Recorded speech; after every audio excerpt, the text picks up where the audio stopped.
I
worked so hard to be strong and healthy, and I can't believe this happened to me.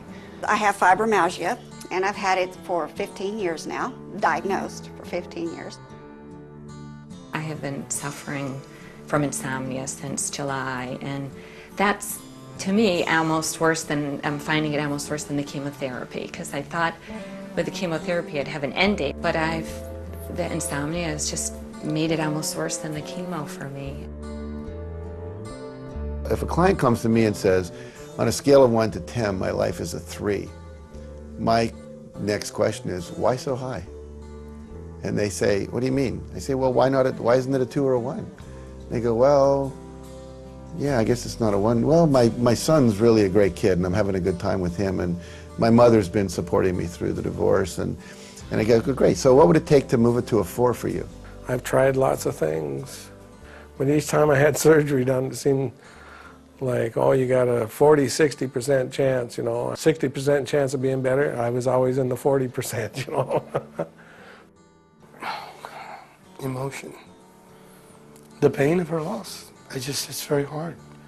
I lost a woman that I loved so much. I lost a very beautiful woman. The accident took place about 5 minutes from the bridge. That's where Raquel's life ended. Just dealing with the pain. Every day, it doesn't stop, on and on, it doesn't turn off. I'm trying to find something positive in each day because there's just so much of that fear-driven, unknown, what lies ahead.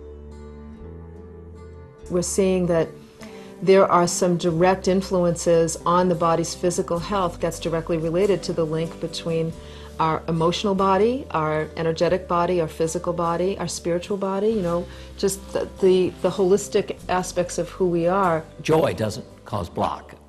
It's anger, guilt, anxiety, and depression that cause blocks. If someone can be traumatized in 30 seconds, why can't they be healed in a day, an hour, a minute? We're just beginning to take a look at who we are. If I can stand up in front of a room and especially like talk to a group of people and not feel nervous, you know, number one, the message is going to come through better. I'm going to be way more effective. I'll be able to communicate my message better. I mean, but it just brings a whole new element into what I'm capable of doing. Each of us is, you know, has the potential to be extraordinary, to be brilliant, to do anything we want to do. We have to start from that belief and change these beliefs of who we are. We are profoundly powerful people. People drive by and shout, hang in there, sweetheart, you know, L4 to, you know, they'd shout out their spinal injuries. It really hurts. It feels heavy. I feel like I've got a 50-pound backpack on, or that my hardware is coming out. Like, I almost want to say to people, is that hanging out back there? I don't think it's real positive for me to think accident, accident, accident all the time. It happened and I can't change that. I wish it hadn't happened, but it did. I would rather focus on how I'm able to get stronger. I've been suffering from a health challenge for quite some time. I feel like a 500-pound anvil in my head weighing it down. Feels like my whole head's going to explode. Feels like there's a fire inside of my head. I'm not able, just through diet and a little bit of exercise, to make any difference. Every day I'm dealing with the past, so how am I to look at the future? I love my life. I love where I live. I love everything that I do. But if I quit smoking within 3 or 4 days, I don't like anything I do. It's like my buddy. It's like my pal, you know. It's like a friend that's killing me. Because we've been so programmed to devalue ourselves and disempower ourselves, that we look at ourselves as victims and frail biological entities, you know, ripe for bacteria to eat us up and all these other things. It's like, this is totally untrue. When there's pain in the body, that's a signal that something is not in harmony with the laws of the universe, which God's laws. I see the laws, God's modus operandi. And when there's discomfort in the body, we're violating the law. It's telling us we're doing something wrong. I don't care whether it's thought or movement or what it is. And we've got to shift the energy. And as we shift the energy, the pain will leave. Every person I meet is like waiting to unwrap a package. Wow, who's in there? And watch them come alive as they realign with who they really are, and you watch their eyes light up and they get excited. All I know is that there is a technique that's going to help me get better. I was looking on it on the net, and something about tapping. Tapping. I saw people doing this. I don't know what else. I was looking at people doing this and this. I was like, and this. And I was like, what is that? If everything else fails, try this, you know. Oh! My back is a big problem for me. I think it's exciting that I'm going to have this opportunity. It's really unique. When everything is said and done, I want to look back and be able to know that I tried absolutely everything. I did everything I could. I don't know what to expect. I'm very excited about going. What I often say is, okay, you know what? I have this little technique that I think might really be helpful here. Now, it might seem a little strange, but if you're willing to play along and work with me, let's just give it a try and see what happens. It is a tool that allows you to release what's blocking the powers of healing. If there's an emotional trauma, something happens, something I watch on CNN, something that happens to a friend of mine, something that happens to me, there is an energetic disruption that occurs. And what we do is we bring some soothing to that. You bring a problem to mind, a trauma, for example, and you tap on your body like this. And we do that while tapping into a particular emotional state, a feeling in the body, and by doing that, we're soothing it. When I first learned that he was talking about tapping on different points on your body, I think I was skeptical, but I was also desperate. If I can start to open up and release some of these feelings that I've had in the past and clear away some experiences that are no longer relevant. There's no way I can't change. I'm just going to get better. I have to. There's no possible way. God, I just have so much, you know, that I need to work on to kind of save my life. I think it was Thomas Edison who said, if we did everything we could that we were capable of, we would literally astound ourselves. And the problem is we've been trained out of that, you know, by our conditioning, by schools, by the television. So I think we've got to take a look at who we are and what we've got and how we function, and then begin to apply this information in a practical manner to improve the quality of our life, because life is meant to be enjoyed.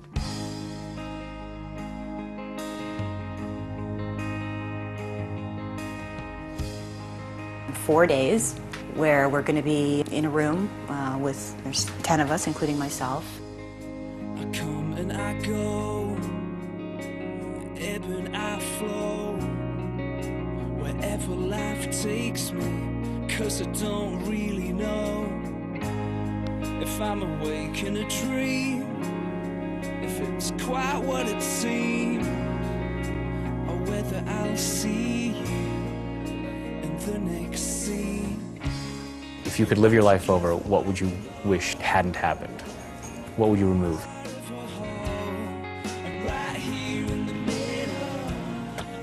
What have you been thinking on the way over? Oh man, what haven't I been thinking? You know, and just try to get my life back, you know, where it once was. It'll never be the same way, but, you know, just find a way out of this pain.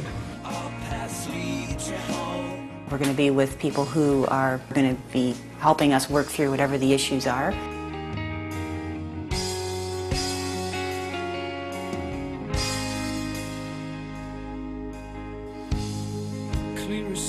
chasing your soul, prepared to let go. Been staring at illusions now for far too long. It feels like it's time. I mean, I've been going through this craziness for years, you know, 7+ years. So I'm really excited for the outcome, to find my life, find good health. I'm Dennis. All right, you a roommate? Yeah, I guess so. Good man. I'm Sam. Sam? Pleasure. Nice to meet you.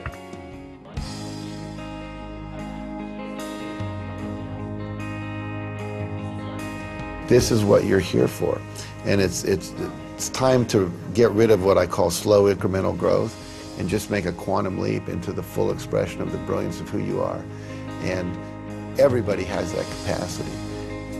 I come and I go, ebb and I flow, wherever life takes me, 'cause I don't really know. There's going to be 3 sessions going on most times. One will be up here, and there'll be a practitioner and someone working, and then a couple people watching. There'll be another one in a room that's being filmed, and there's a third one that's not being filmed. In terms of what we're doing, every day, imagine downloading 100 units of power or $100 that come into your energetic bank account. And you have something happen when you're 10 years old and it upsets you and you have anger towards it. And you take $2 and you pay that there. But the problem is that you don't just pay that there once, you pay it every day. Right? So $2 we can do, $98 gets you through the day. But what happens is now you have age 15, $3 here, 2 days ago, $1 here, and you end up either bankrupt or in debt. And what I like to visualize is bringing that power back. So it's going to be, I'd like my $2 back from that anger, we're done with that transaction, and now I've got it back in myself.